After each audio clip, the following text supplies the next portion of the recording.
Good morning বন্ধুরা, তুলির সংসারে সবাইকে অনেক অনেক ওয়েলকাম।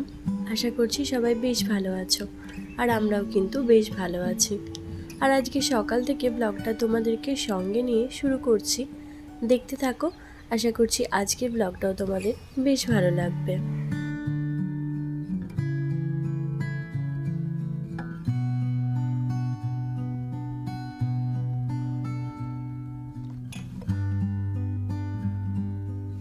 আজ হচ্ছে রবিবার, আর সকাল থেকে একটু তাড়াহুড়োর মধ্যে এই দিন কাটাচ্ছি, কারণ আজকে রবিবার আর আজকে একটা জায়গায় যাওয়ার কথাও আছে। তো কোথায় যাব সেটা অবশ্যই তোমাদেরকে বলবো। তার আগে আমি এখন সকালে টিফিন রেডি করছিলাম। আর জানো তো, বাড়িতে একটু ওটস আছে, তো ভাবলাম একটু ওটসের অমলেট করে নিই। তো খেতেও যেরকম ভালো লাগবে আর সঙ্গে পেটটাও ভরে থাকবে অনেকক্ষণ। তাই ভাবলাম আর আলাদা করে কারোর জন্য কিছু করতে হবে না, একবারে আমার ইন্দুর আর বিনিশোনা তিনজনকার একসঙ্গে অমলেটটা বানিয়ে নেব। আর এই যে বিভিন্ন রকম ভেজিটেবলস ছিল, তো সেগুলো দিয়ে দিয়েছি। যেমন ধরো গাজর ছিল, বিনস, তারপর ক্যাপসিকাম ছিল, আর সঙ্গে ছিল একটু ধনেপাতা, তো সেটাও দিয়ে দিয়েছি। আর একটুখানি টমেটোও দিয়ে দিয়েছি, আর সঙ্গে একটুখানি নুন, আর দিয়ে দিলাম একটুখানি জিরে গুঁড়ো। তো সেই সমস্ত কিছু দিয়ে এটা রেডি করে রেখে দিলাম। আর এরপর একটুখানি এগুলো সমস্ত কিছু একটুখানি অল্প তেল ব্রাশ করে সেই জিনিসগুলো মানে একদম অমলেটগুলো করে নেব। এটা কিন্তু বেশ ভালো লাগে। এখন মানে মাঝে মধ্যে বেশিরভাগ সময় আমি অমলেটটাই খেয়ে থাকি, কারণ তাড়াহুড়ো করে আমার কিছু করা হয়ে ওঠে না। আর ইন্দু সোনার জন্য তো সকালবেলা টিফিন বানানো হয়, তো যে টিফিনটা বানাই সেটা মাঝে মধ্যে আমি বিনিকে দিয়ে দিই। আর যখন খুব একটা সময় থাকে না, তো মাঝে মধ্যে আমি এরকম অমলেট করে খাই, বা ডিম না থাকলে আমি কিন্তু শুধু এমনি ওটসের চিলা বানিয়েও এটা খাই। এটা কিন্তু বেশ ভালো, আর পেটটাও কিন্তু বেশ ভর রাখে। আর এটা খাওয়ার পরে এতটাই জল টান ধরে, মানে জলটা বারে বারে খাওয়া হয় বলে পেটটা কিন্তু অনেকক্ষণই ভরে থাকে।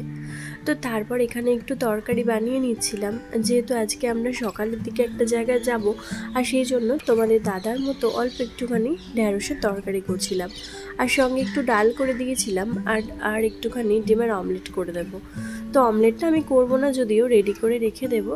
ও আর মানে যখন ও ভাতটা খাবে তখনও অমলেটটা করে নেবে। তো এইটা তাড়াহুড়ো করে করছিলাম। আর আজকে কোথায় যাব চলো তোমাদের বলেই দিই।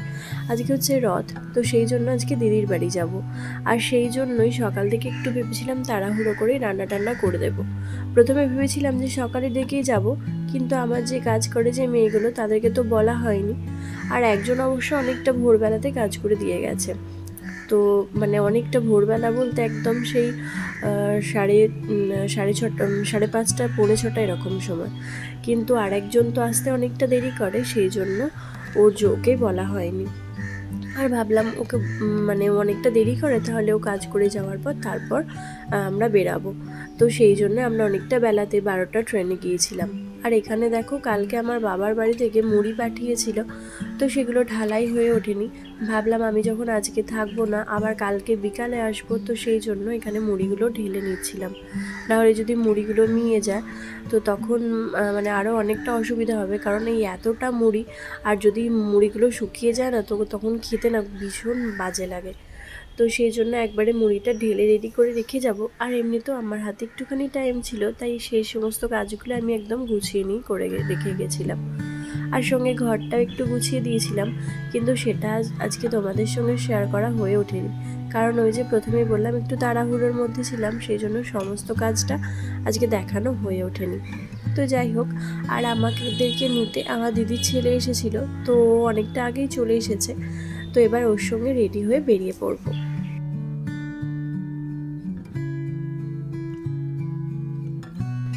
তো এই যে তারপর আমরা রেডি হয়ে বেরিয়ে পড়েছি। আর জানো তো, বাইরে আজকে প্রচণ্ড রোদ গরম ছিল, মানে এতটা রোদ ছিল দেখে বোঝাই যাচ্ছে না, প্রচণ্ড ঘেমে টেমে গিয়েছিলাম। তো তারপর ওখানে চলে এসেছি, আর এসে কিন্তু অনেকটা মানে বিকেল হয়ে গেছে, অনেকটা সময় পেরিয়ে গেছে। আর এখানে এখন আমরা যাচ্ছি রথ দেখতে। রথ দেখতে বলতে এই রাস্তাটা দিয়ে রথ টেনে নিয়ে যায়, তো রথের মেলাতে যাব সন্ধেবেলায়, কিন্তু রথটা এখন যখন টানবে তখন একটু দেখতে যাচ্ছিলাম। আর এই যে যখন আমরা রথ দেখতে বেরোবার জন্য রেডি হচ্ছিলাম, তো তখনই ঝমঝম করে বৃষ্টি নেমেছিল, মানে প্রচুর বৃষ্টি নেমেছিল।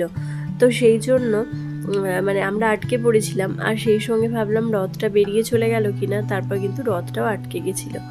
আর এই যে দেখো এখন রথটা আসছে, অনেক দিন পর রথ দেখলাম, কারণ আগের বছর আমরা রথ দেখতে আসতে পারিনি।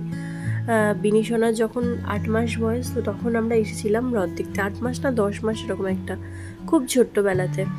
তো আবারও 1 বছর পর এলাম। আর এখানে না রথটা পিতলের রথ, খুব সুন্দর, আর সুন্দর সাজিয়েছে ফুল দিয়ে, তো দেখতে কিন্তু বেশ ভালো লাগছিল। আর এরপর সন্ধেবেলায় আমরা যাব আমার মানে যেখানে রথের মেলা হয়, এই যে এই রাস্তাটা দিয়ে গিয়ে দেখি রথের মেলা হয়, তো ওখানেই যাব সন্ধেবেলায়। আর এইটা হচ্ছে আমার দিদির বাড়ি। তো প্রথমে এসে তোমাদেরকে দিদির বাড়িটা দেখানো হয়নি, তাই ভাবলাম এখন দেখিয়ে দিই। তো দিদির বাড়িটা এখনও ফিনিশিং হয়নি, কাজ হচ্ছে, মানে ওই প্লাস্টার হয়েছে, তারপর ভিতরে এখনও মার্বেল মানে টাইলস বসানো এখনও বাকি আছে। তো সেই সমস্ত কাজকর্ম হচ্ছে, যখন পুরো কাজকর্ম হয়ে যাবে তারপর যখন আসবো তখন অবশ্যই আবার তোমাদের সঙ্গে শেয়ার করব। তো ওদের বাড়িতে একটা খুব সুন্দর মানে অতিথি এসেছে, এই যে এইটি, এটাই ভাবলাম তোমাদের সঙ্গে আগে শেয়ার করি। কারণ এই পাখিটা না, মানে পাখিটাকে দেখলে আমাদের আমার বাবার বাড়ির পাখিটার কথা মনে পড়ে গেল, কারণ ওখানে এরকম একটা পাখি ছিল। অবশ্য আমার বাবার বাড়িতে এখনও আবার একটা নতুন পাখি এনেছে, তো সেই পাখিটা চলে যাওয়ার পর যাই হোক, এই পাখিটা অনেক ছোট্ট জানো তো, এটা ওরা মানে কীরকমভাবে একটা ধরেছে পাখিটা, কথা বলতে সেরকম পারে না, আসলে ওর নাম মিঠু, সেই মিঠু মিঠু করে ডাকতে পারে, আর কে বা কি এই কথাগুলো বলতে পারে, সেরকমভাবে এখনও কথা ফোটেনি। তো এরপর বিকেলবেলা আমার বিনি সোনা আর ইন্দু এখানে দুধ বিস্কুট খাচ্ছে। আর এই বিস্কুটগুলো জানো তো, ওই যে বেকারির বিস্কুট, এই বিস্কুটগুলো কিন্তু দারুণ খেতে, আমার তো খুব ভালো লাগছিল খেতে। তো আমরা ওখানে যখন রথ দেখতে গিয়েছিলাম, ওখানে দেখো সিঁদুরের টিপও পরিয়ে দিয়েছিল, আর সঙ্গে একটু করে প্রসাদও দিচ্ছিল। তো এই বিস্কুটগুলো না এত ভালো খেতে লাগছিল যে কি বলবো, আমি তো শুধুতেই মানে চাটা না দিয়ে শুধুতেই 2-3টে বিস্কুট খেয়ে নিয়েছি। আর এই বেকারির বিস্কুটগুলো ওদের জন্যই কিনেছিল, যে ওরা খেতে পছন্দ করবে সেই জন্য। তো এখানে আমার বিনি সোনাকে দেখো চুল টুল বেঁধে দিয়েছিলাম তো, আর অন্য ফ্রক একটা পরিয়ে দিয়েছিলাম, আর ইন্দুকে ড্রেসটা চেঞ্জ করতে বলেছিলাম, ও বললো যে না, এই জিন্সটা পরে এসেছে, ওটা পরেই যাব। তো সেই এরপর হচ্ছে যখন আবার যাব মেলা দেখতে, তখন আবারও রেডি হব।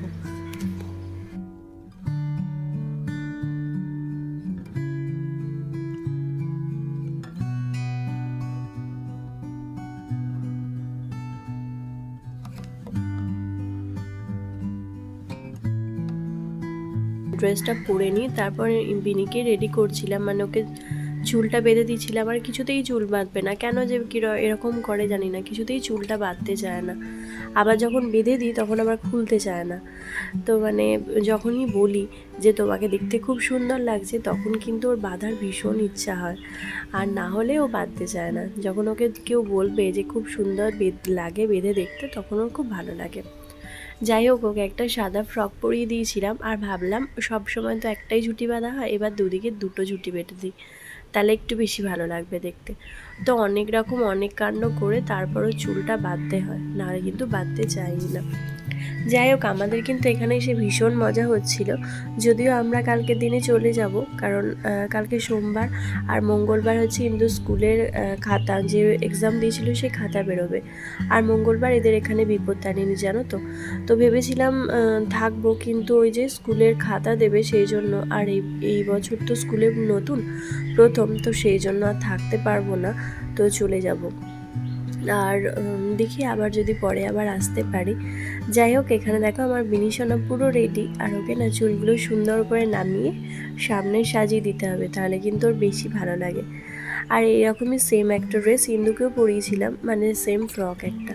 তো আমি ওখানে রেডি হয়ে নিয়েছি, আর যেহেতু আমার দিদির বাড়ি, সেহেতু ভাবলাম যে সালোয়ার কামিজই পরি, তো একটু বেশি ভালো লাগবে, কারণ যা গরমও আছে বাইরে, যতই বৃষ্টি হোক জানো তো, গরমটাও কিন্তু মোটামুটি ছিল। তো এখানে মেলা দেখতে আসার সঙ্গে সঙ্গে ইন্দু আমার ভাই এসেছিল, তো আমার ভাইকে বলল যে ওই যে গড়ানে এখানে উঠবে, তারপর জাম্পিংয়ে যাবে, তো এগুলোতেই ও চেপেছিল, সঙ্গে বিনিকেও চাপিয়েছিলাম, কিন্তু বিনি প্রচণ্ড ভয় পাচ্ছিল, উঠতে চায়নি, তো ইন্দু একাই চেপেছিল। আগে কিন্তু ছোটোবেলাতে ইন্দু এইটাতে ভীষণ ভয় পেত, এখন অনেকটা কমে গেছে। আর এরপর জাম্পিংয়েও চাপিয়েছিলাম দুজনকে, কিন্তু জাম্পিংয়ে তো আমার বিনি খুব ভয় পাচ্ছিল। আর জানো তো, আমরা যখন ছোটোবেলায় যখন কোনো মেলা দেখতে যেতাম তখন কিন্তু এই জিনিসগুলো ছিল না। সে ঘোড়ার পিঠে বা গাড়িতে এগুলোতে বসে নাগরদোলার মতো দুলতো, এই জিনিসগুলো তখন ছিল না। এখন এই জিনিসগুলো বেরিয়ে এসেছে, বেশ দেখতে ভালো লাগে না? যখন বাবার বাড়ি যাই তখন সেখানে মানে প্রচুর মেলা বসে, মেলার সময়টা, কিন্তু এই এত গাড়ি মানে নাগরদোলা এই জিনিসটা থাকে না। তো নাগরদোলাটা থাকেই না। এই বছর জাম্পিংটা এসেছিল। তো সবশেষে আমরা একটুখানি খেয়েছিলাম, এগরোল খেয়েছিলাম, একটু চাউমিন খেয়েছিলাম, আর ফুচকা খেতে গিয়ে দেখি ফুচকাই শেষ হয়ে গেছে। দু জায়গাতেই ফুচকা খেতে গিয়ে দেখি শেষ। তো তারপর আইসক্রিমও খেয়েছিলাম, আর সঙ্গে এই জায়গাটা বেশ ভালো ঘুরে নিয়েছিলাম। আর এই যে এখানটা রথটা রাখা ছিল, সঙ্গে ছিল পাশে একটা বজরংবলীর মানে মন্দির বলতে পারো বা মূর্তি বলতে পারো, সবটাই। তো এখানটা কিন্তু প্রচণ্ড হই হই হচ্ছিল, এত হই হই হচ্ছিল, তাই আমি ভয়েস মানে ওখানকার আওয়াজটা দিইনি। আর ওই যে দেখো একটা কানের দোকান, কানেরগুলো কিন্তু বেশ সুন্দর ছিল, আর মাঝখানটায় জল ছিল বলে কাছে নিয়ে গিয়ে তোমাদের দেখাতে পারলাম না। তো চলো, এরপর মেলা দেখা হয়ে গেছে, এবার বাড়ি যাই।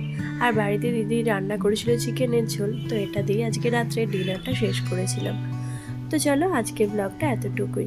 কেমন লাগলো অবশ্যই জানিও একটা কমেন্টের মাধ্যমে, আর একটা লাইক করতে ভুলো না। আর আমার চ্যানেলে নতুন হলে সাবস্ক্রাইব করার অনুরোধ রইল। তো সবাই ভালো থেকো, সুস্থ থেকো, দেখা হবে পরবর্তী ব্লগে। ততক্ষণের জন্য টাটা।